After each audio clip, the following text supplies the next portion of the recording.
Welcome everyone to this Fusion on Demand session.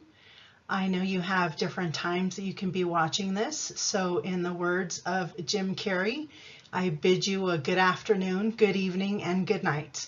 And welcome to Toronto and the D2L Fusion Conference.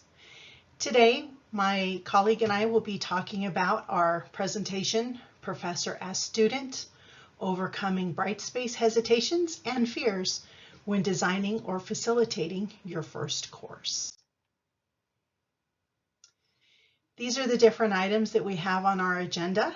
We are going to be covering 4 what we call steps that we think need to be approached when creating a Brightspace course for the first time. We're going to focus on the instructor's identities, connect instructors to the Brightspace way of teaching, encourage instructors to keep learning, create connections in the online environment, and then give an example of how faculty experiences have value. My name is Dr. Michelle Mench, and I am presenting with my colleague, the fabulous Isela Castañon Williams. We are both from El Paso Community College in El Paso, Texas in the United States. Much of the inspiration for this presentation is based upon a book called The Courage to Teach by Parker J. Palmer. Many of you have probably read it already, and if not, I highly encourage you to do so. It just now celebrated its 20th anniversary and is still very pertinent or applicable today as it was back 20 years ago. So, in order to teach a Brightspace class, the instructor has to learn the Brightspace learning management system. And just because people are faculty members, professors, or they work for different agencies, doesn't necessarily mean that they're going to be comfortable learning new modalities or that they're going to be comfortable teaching in an online environment. And so the 4 steps that we're going to be presenting to you, or the 5 with Isela, the 5 steps that we're going to be giving you today are ways in which you can help to set faculty members up to be more engaging with learning a new modality or learning the Brightspace LMS so that they can create high quality and exciting courses that will help to facilitate the learning for students. The very first step that we have come up with is to focus on the instructor's identities, to link the purpose of Brightspace to instructors' views of themselves as educators. And to begin with a quote by Parker J. Palmer, "Teaching is a daily exercise in vulnerability. It's not easy to go in front of a class and be able to facilitate knowledge with students. In order to do well, you have to give a lot of yourself. And so learning an online environment and teaching that to faculty members has to tap into the faculty members' identities of themselves as professors, because if they don't feel like they are going to be able to reach students and that teaching online is not going to become part of their identity, then they're either not going to buy in or their courses are not going to be as successful as they possibly could be.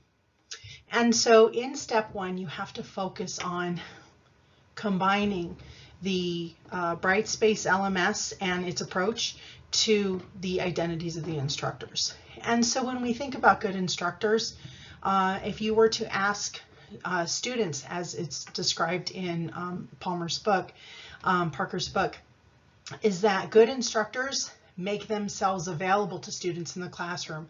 They open up themselves to students in the classroom, and that requires a certain degree of vulnerability while they are teaching.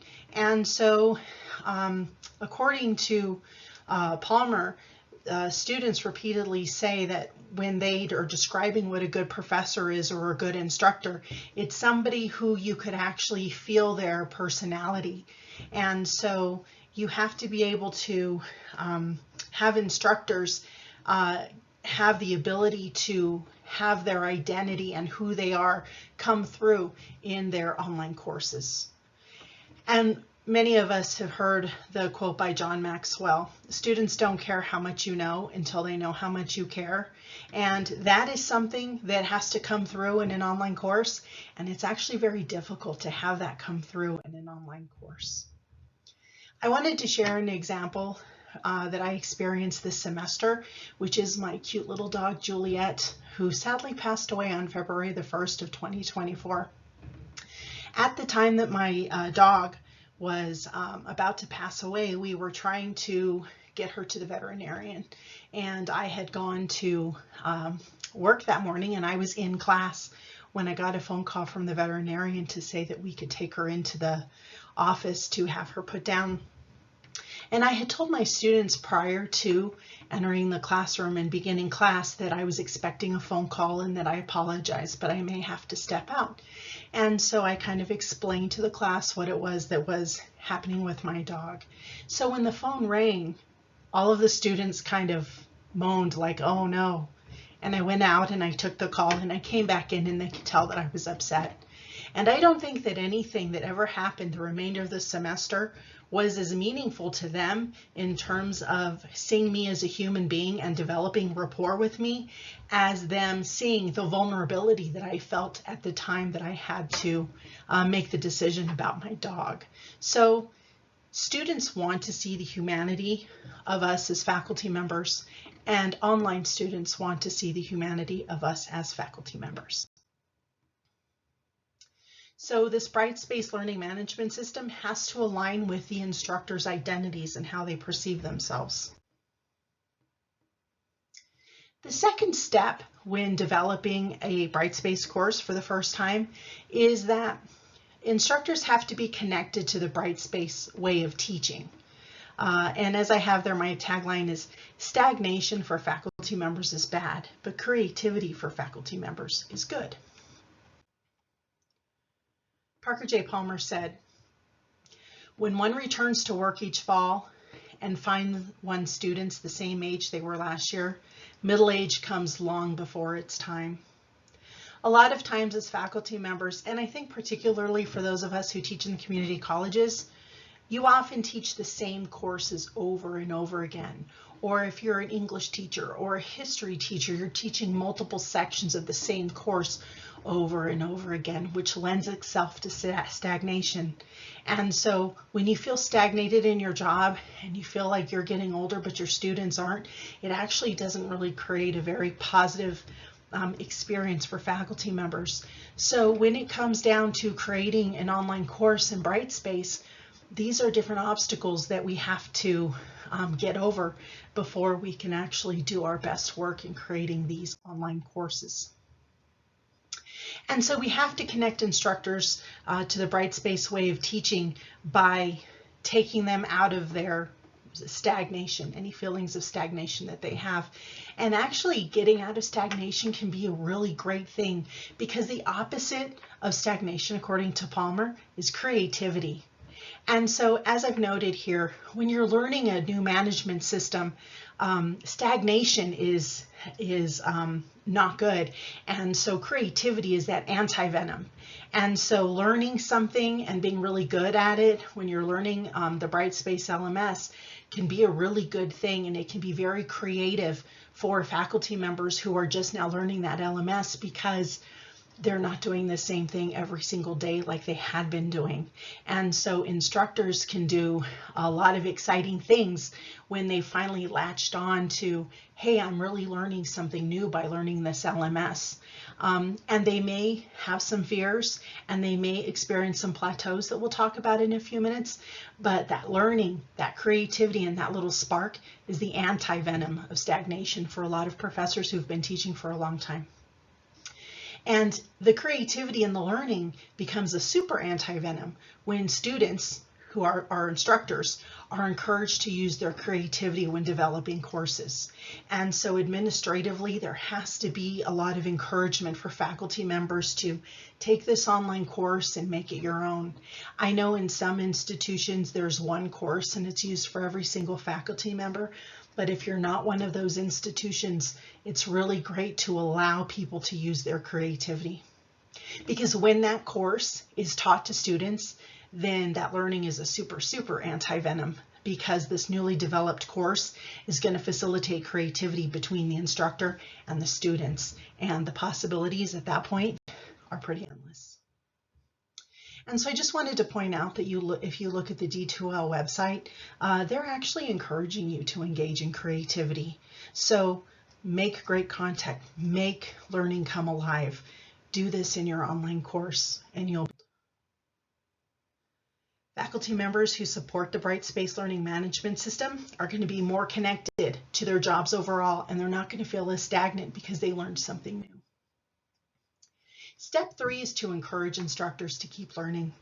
Faculty members sometimes are going to hit a learning plateau, and when you plateau, many of us have been told you have to just keep pushing yourself out of it. The only way, according to Palmer, to get out of trouble is to go deeper in. So when your faculty members plateau and they're not quite as excited about going through D2L Brightspace training as they had been, they have to keep going deeper in. They have to continue to pursue. And just to give an example of all of the things that Brightspace can provide for you, this is a list of the training just for the new people, just for people who are learning Brightspace for the first time. So there are many different ways in which people can get out of that plateau by continuing to take courses with the D2L staff.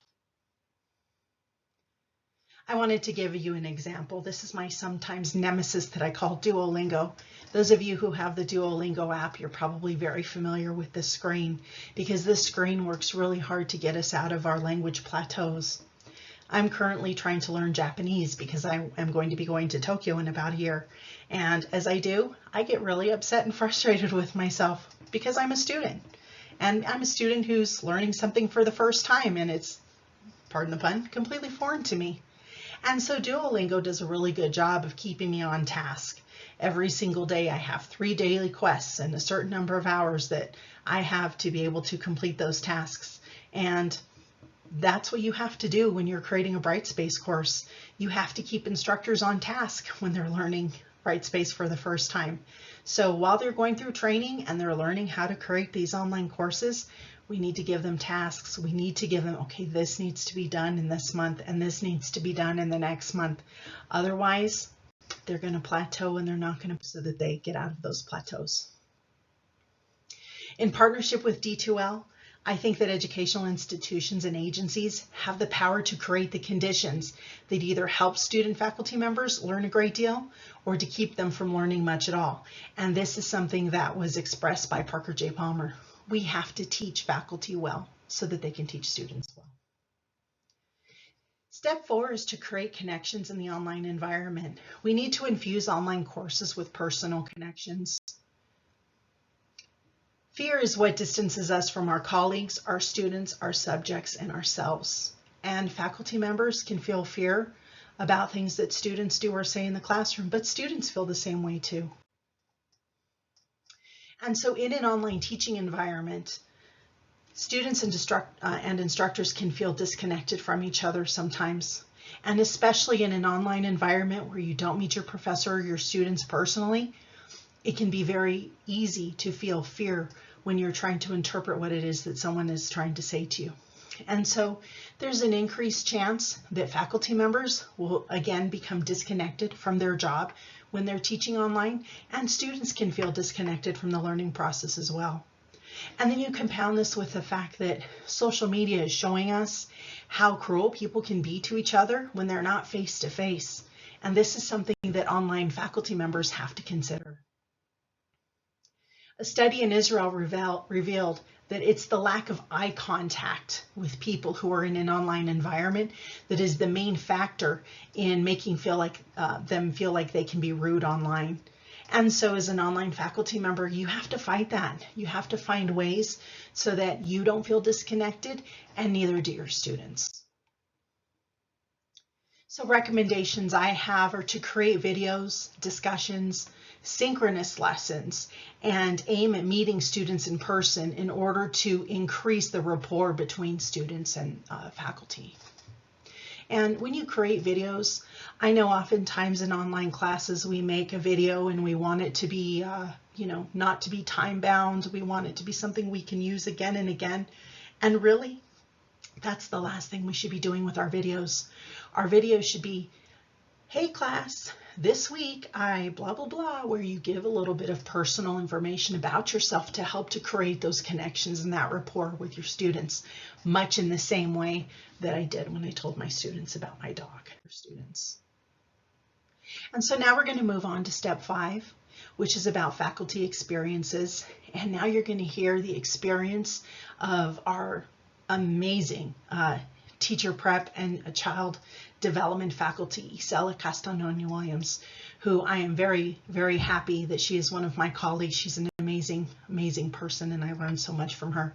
And she's going to discuss her experience with learning the D2L Brightspace LMS. Now that you've been inspired by my wonderful colleague Michelle, let's talk about developing your Brightspace course. Developing a new course can appear to be a daunting experience in and of itself. However, creating a new course in Brightspace can be a very rewarding experience. A good way to start your course development is by attending a Brightspace course development training. You will find that there are many options for delivery of material in Brightspace that can make your upcoming course truly exciting. During the training, take notes on these options that are presented to you so that you can decide what would appear to be a good fit for you in your development of a new course. Creating your course. Breathe. You're going to succeed. Begin by putting the textbook aside. The textbook will limit your ability to think about your course in a new and innovative way. A new course, especially a competency-based education course, requires that you think about your course in a concise manner, deciding what is most important for your students to learn in your course.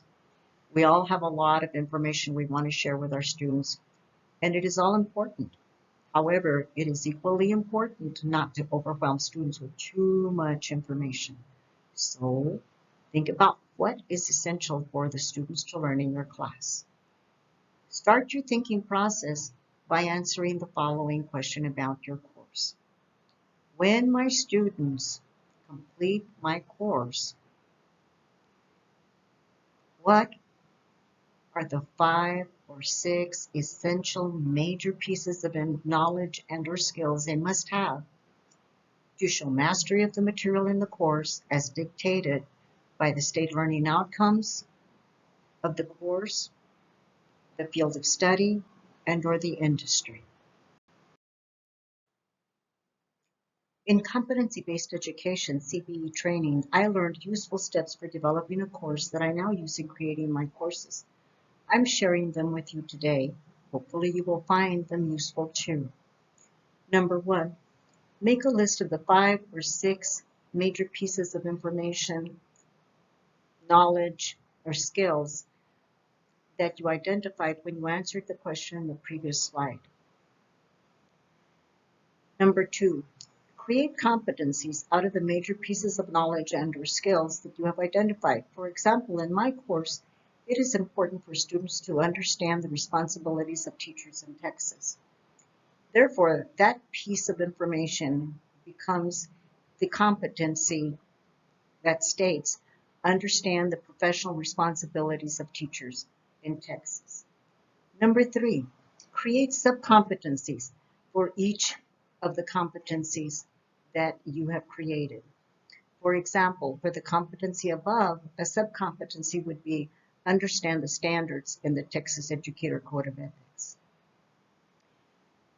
Number 4, create learning activities for your sub-competencies that will be put into the course. For example, in this competency, I would say, watch the Code of Ethics for Teachers video and answer the questions about the video.